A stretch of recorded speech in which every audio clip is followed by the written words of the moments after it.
పెనమాక గ్రామస్తులందరికీ నా నమస్కారాలు, అభినందనలు, శుభాభినందనలు. ఉదయం నిద్ర లేస్తానే మీ ఊరికి వచ్చాను. మొదటి తారీఖు మొదటి కార్యక్రమం కొత్త గవర్నమెంట్లో మీ అందరి దయ వల్ల, ఆశీస్సుల వల్ల 4వసారి ముఖ్యమంత్రిగా ప్రమాణ స్వీకారం చేసి మొట్టమొదటి కార్యక్రమం తెలుగుదేశం పార్టీని అభిమానించిన నియోజకవర్గంలో ఏర్పాటు చేశాం. ఎప్పుడు మంగళగిరి నియోజకవర్గం. అనేక సందర్భాల్లో 1-2 సార్లు మిత్రపక్షాలకు ఇచ్చాం. ఒకసారి ఎంఎస్ఎస్ కోటేశ్వరరావు ఎమ్మెల్యే అయ్యాడు, 2వసారి మిత్రపక్షం అయింది, సిపిఎం అయ్యారు అనుకుంటాను. 2 సార్లు తెలుగుదేశం, ఒకసారి 2 సార్లు మిత్రపక్షాలు అయ్యారు అనుకుంటాను. 10 ఎన్నికల్లో 4 సార్లు కోటేశ్వరరావు ఎమ్మెల్యే అయ్యాడు, 2వసారి మిత్రపక్షం అయింది, సిపిఎం అయ్యారు అనుకుంటాను. 2 సార్లు తెలుగుదేశం, ఒకసారి 2 సార్లు మిత్రపక్షాలు అయ్యారు అనుకుంటాను. 10 ఎన్నికల్లో 4 సార్లు ఎన్నికైతే ఇటీవల కాలంలో 4-5 ఎలక్షన్లో గెలవడం లేదు. కానీ పోయిన ఎన్నికల్లో కూడా ఇక్కడ నిలబడిన మీ అభ్యర్థి లోకేష్ గారు ఆ రోజు ఎన్నికల్లో ఓడిపోయినప్పుడు పట్టు వదిలిపెట్టకుండా మళ్ళా ఇదే నియోజకవర్గంలో పట్టు సాధించాలని కష్టపడి మీ అందరి అభిమానం చూరుకొని ఈరోజు ఒక విధంగా చెప్పాలంటే మంచి నియోజకవర్గాలు గాజువాక, అదే మరికి 95,000 మెజారిటీ అక్కడ. ఇంకొక పక్కన భీమిలి తెలుగుదేశం పార్టీకి ఎప్పుడు కూడా కంచుకోట, అక్కడ 94,000 93,000 మెజారిటీ. 3వ నియోజకవర్గం మంగళగిరి 92,000 మెజారిటీ. నేను ఇక్కడికి వచ్చానంటే తెలుగుదేశం పార్టీని అభిమానించిన మిమ్మల్ని గౌరవించే బాధ్యత మాకుంది. భవిష్యత్తులో కూడా ఒక విషయం మీరందరూ గుర్తుపెట్టుకోవాలి, అందరికీ న్యాయం జరగాలి. ఆ న్యాయం జరగడానికి తోడ్పాటునిచ్చినటువంటి నియోజకవర్గాలు గాని, గ్రామాలు గాని, వర్గాలు గాని తెలుగుదేశం పార్టీ సేవ చేయాల్సిన అవసరం ఉంది. అందుకని నా మొట్టమొదటి కార్యక్రమం పెనుమాకలో, మంగళగిరిలో పెట్టుకోవడం నాకెంతో ఆనందంగా ఉందని చెప్పి మీ అందరికీ తెలియజేస్తున్నా. మొన్న జరిగిన ఎన్నికలు ఒక హిస్టారికల్ ఎన్నికలు ఇవి. నేను 10 ఎన్నికలు చూశాను. 10 ఎన్నికల్లో ఎప్పుడూ జరగని విజయం. ఒక అసెంబ్లీ ఎన్నికల్లో 95,000 మెజారిటీ, మంగళగిరి లాంటి నియోజకవర్గంలో 91,000 మెజారిటీ. నేను ఒకప్పుడు 60-50,000 వస్తేనే కుప్పంలో బ్రహ్మాండంగా వచ్చిందనుకునే పరిస్థితి నుంచి ఇప్పుడు 90,000 95,000 మెజారిటీలు వచ్చేసే పరిస్థితికి వచ్చాయి. దీనికి అంతటి కారణం ఒక్కసారి మీరు ఆలోచించుకుంటే, రాజకీయ విశ్లేషణ చేస్తే 5 సంవత్సరాలు పరిపాలన, ఒక పీడ కళ, రాష్ట్రాన్ని పట్టి పీడించి ఎన్ని ఇబ్బందులు కలిగించాలో ఈ విధంగా కూర్చొని ఆనందంగా మాట్లాడుకున్న రోజు కూడా లేదు. 5 ఏళ్లలో ఉందా ఎప్పుడన్నా అడుగుతున్నా. నిద్ర లేస్తే టెన్షన్, ఎప్పుడు ఎవడొస్తాడో మన ఇంటికి తెలియదు. మొన్నటి వరకు మా పోలీసులు గోడ దూకి వచ్చేవాళ్ళు, ఇప్పుడు గోడ దూకే పని ఉండదు. ఇంకెక్కడ అరెస్టుల కోసం ఎందుకు వచ్చారో తెలియదు. పోనీ మీ ఇంట్లోకి వస్తే వస్తారు, అది కూడా తప్పే, రావకూడదు. గౌరవంగా బ్రతకాల మనందరం. మా ఇంటికి కూడా ఎప్పుడు వస్తారో తెలియదు వీళ్ళు.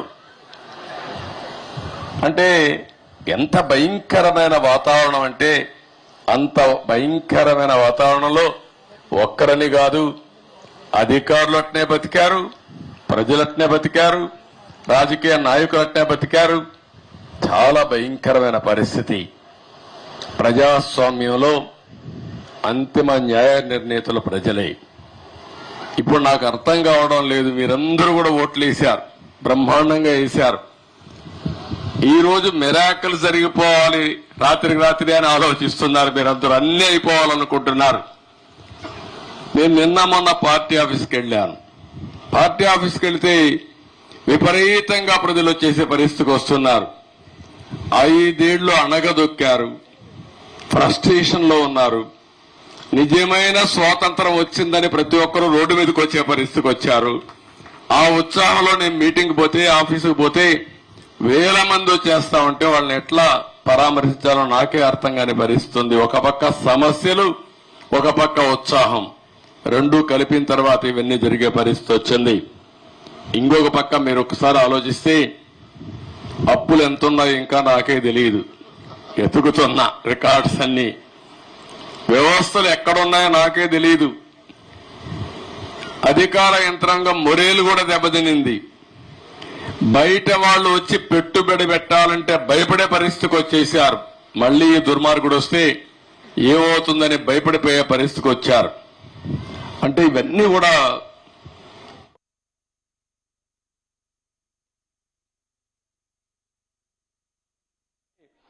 అలాంటి వ్యక్తి తను. అంటే ఇప్పుడు నేను నిరూపించాలి ఎలాంటి వ్యక్తులు ముఖ్యమంత్రిగా ఉండాలో, దానికి ఆదర్శంగా నేను నిరూపించాల్సిన బాధ్యత నా పైన ఉంది. ఇప్పుడు ఈ రెండు కాంట్రడిక్షన్. మొన్నటి వరకు మీరు చూస్తే పరదాలు కట్టేసేవాళ్ళు, ఎక్కడ పోయినా పరదాలు. ఎక్కడన్నా ఒక మురికి కాలువ ఉంటే మురికి కాలువ కూడా పరదా కట్టేసేవాడు కనపడకుండా. దాస్తే దాగుతుందా? మురికి వాసన రాకుండా ఉంటుందా అని అడుగుతున్నా మిమ్మల్ని. సమస్యలు పరిష్కారం చేయడానికి ప్రభుత్వాలు ఉండాలనే కానీ సమస్యల్ని దాచిపెట్టి మనసును చంపుకొని బ్రతకడమో లేకుంటే ఇంకొక విధంగా చేయడం కరెక్ట్ కాదని చెప్పి కూడా నేను మీకు తెలియజేస్తున్నా. నేను రాజకీయాలు మళ్ళీ మాట్లాడతాను. ఈరోజు వచ్చిన పని గురించి ఒకసారి మీ అందరితో నేను మాట్లాడతాను. ఈరోజు మీరందరూ చూస్తే ఇది ఒక హిస్టారికల్ ఎన్నిక అయితే, ఈరోజు నేను వచ్చింది పెన్షన్ పండుగ. ప్రతి నెల 1వ తారీఖున మొన్నటి వరకు అన్నారు, మీరు చూశారు, వాలంటీర్లు పెట్టాం కాబట్టి వాలంటీర్లు ఇచ్చారు. ఎన్నికల్లో వాలంటీర్లు వద్దని చెప్పి ఎన్నికల కమిషన్ ఆదేశాలు ఇస్తే ఈ ముసలవాళ్ళని పంచాయతీ ఆఫీసుకి తిప్పి 33 మందిని ఆ రోజు ప్రభుత్వం చంపేసే పరిస్థితికి వచ్చింది. మంచి ఎండలు, మే నెలలో ఎండల్లో తిప్పి దిక్కుదెలిని పరిస్థితిలో ఏప్రిల్, మేలో 33 మంది చనిపోయారు. మేము ఆ రోజు పోరాడాం, అయినా కూడా వినలేదు. ఈరోజు గ్రామ సచివాలయం ఉంది, 1,20,000 మంది ఉన్నారు. 1,20,000 మందిని ఉపయోగించుకుంటే 40-50 పెన్షన్లు ఇస్తే అయిపోతాయి.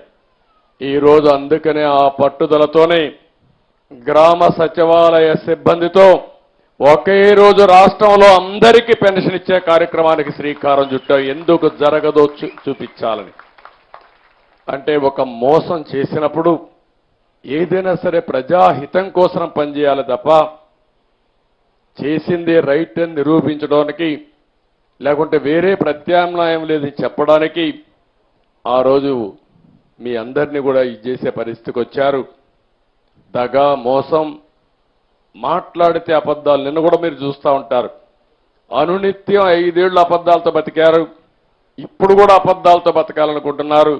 నా దగ్గర అది వీళ్ళ కాదు. వాస్తవాలను ప్రజలకు చెప్పి మీలాంటి అబద్ధాల కోరల్ని శాశ్వతంగా రాజకీయాలు లేకుండా భూసమాధి చేసే బాధ్యత తెలుగుదేశం పార్టీ, ఎన్డీఏ తీసుకుంటామని చెప్పి నేను మీకు తెలియజేస్తున్నా. ఈ సందర్భంగా ఒక మాట కూడా చెప్పాలి. మొన్న నేను అదే మరి పవన్ కళ్యాణ్ గారు ఇద్దరం కూడా ఎన్నికల ముందే జట్టు కట్టామంటే దానికి కారణం ప్రభుత్వ వ్యతిరేక ఓటు ఒక్కటి కూడా చీలకూడదని ఎప్పుడైతే 2 పార్టీలకు ఒక అవగాహనకు వచ్చామో ఆ రోజే ఎన్నికలైనా అనే అభిప్రాయంతో అందరూ వచ్చారు. ఆ తర్వాత బీజేపీతో కలిశాం. 3 పార్టీల కలయిక కూడా మీరు గుర్తుపెట్టుకోవాల్సింది, ఈ రాష్ట్ర ప్రయోజనాలు ఆశించి ఇప్పుడుండే ప్రస్తుత పరిస్థితిలో ప్రజలు గెలవాలి, రాష్ట్రం నిలదొక్కుకోవాలన్న ఆలోచనతోనే చేశాం. నేను చేసింది, మేము చేసింది సరైన నిర్ణయమని కులాలకు, మతాలకు, ప్రాంతాలకు అతీతంగా బ్రహ్మాండంగా గెలిపించారు. నా చరిత్రలో ఎన్నో ఎన్నికలు చూశాను కానీ 11 సీట్లతో గెలిచింది వైఎస్ఆర్ కాంగ్రెస్ పార్టీ చూస్తే ఇది ఒక చరిత్ర. ఎప్పుడు కూడా ఇన్ని తక్కువ సీట్లు ఎవరికీ రాలేదు. అంటే ప్రజల నిర్ణయం అది. దాన్ని మేము ఇంకొకటి కూడా చెప్తున్నాను, మేము ఎప్పటికి కూడా ఇక్కడుండే మా నాయకులు, మొత్తం రాష్ట్రంలో ఉండే నాయకులు ఎప్పుడూ మీకు సేవకులుగా ఉంటాం తప్ప పెత్తందారులుగా ఉండమని మరొక్కసారి మీ అందరికీ హామీ ఇస్తున్నా. ఎక్కడ పోయినా సింపుల్గా ఉండడం, ఇదే మరిగా రచ్చబండ మీద కూర్చోవడం, మీ సమస్యలు వినడం, పరిష్కారం చేయడం, ఇది మాకు ఇచ్చింది ఒక బాధ్యత, అంతేగాని ఇది ఒక అధికారం కాదు. ఆ విషయం కూడా మీ అందరికీ గుర్తు చేస్తున్నాను. ఇప్పుడు సబ్జెక్టుకు వస్తే, మొట్టమొదటిసారిగా పెన్షన్ ఇచ్చింది, ప్రారంభించింది నందమూరి తారక రామారావు గారు. ఆ రోజు ఆయన ఇచ్చింది 35 రూపాయలు. అప్పట్లో 35 రూపాయలు ఒక కుటుంబానికి పెద్ద వెసులుబాటు. అక్కడి నుంచి మేము తర్వాత నేను వస్తానే 94-95లో 75 రూపాయలు చేశాను. ఆ తర్వాత 2014 వరకు ఆ 75 రూపాయలు 200 రూపాయలు అయింది. నేను వచ్చిన వెంటనే 200 రూపాయల్ని 1000 రూపాయలు చేశాను.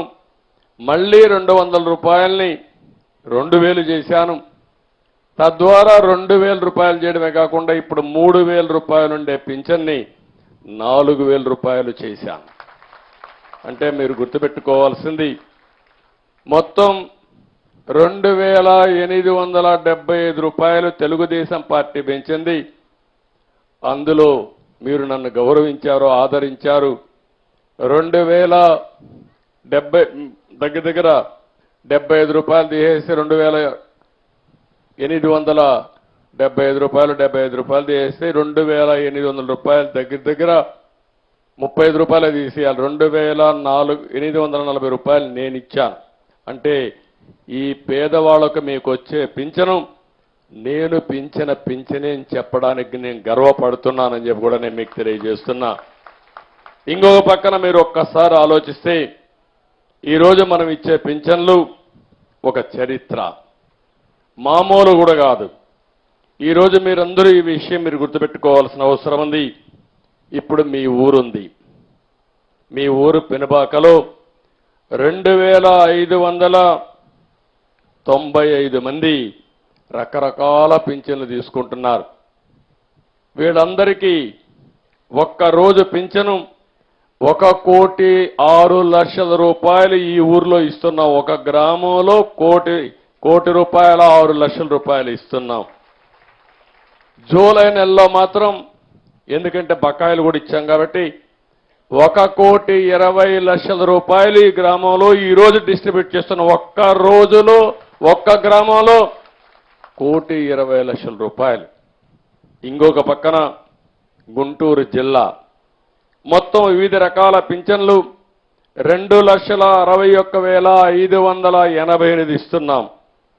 ఒక్క గుంటూరు జిల్లాలో పెన్షన్ల వరకు నెల ఖర్చు 81 కోట్లు. మొత్తం ఈ నెలలో చూస్తే జూలైలో 111 కోట్ల రూపాయలు ఒక్క గుంటూరు జిల్లాలో పేదవాళ్లకు పింఛన్లు ఇచ్చిన ఏకైక ప్రభుత్వం ఎన్డీఏ ప్రభుత్వం. ఒకే నెల. ఈరోజు మీరు చూస్తా ఉంటే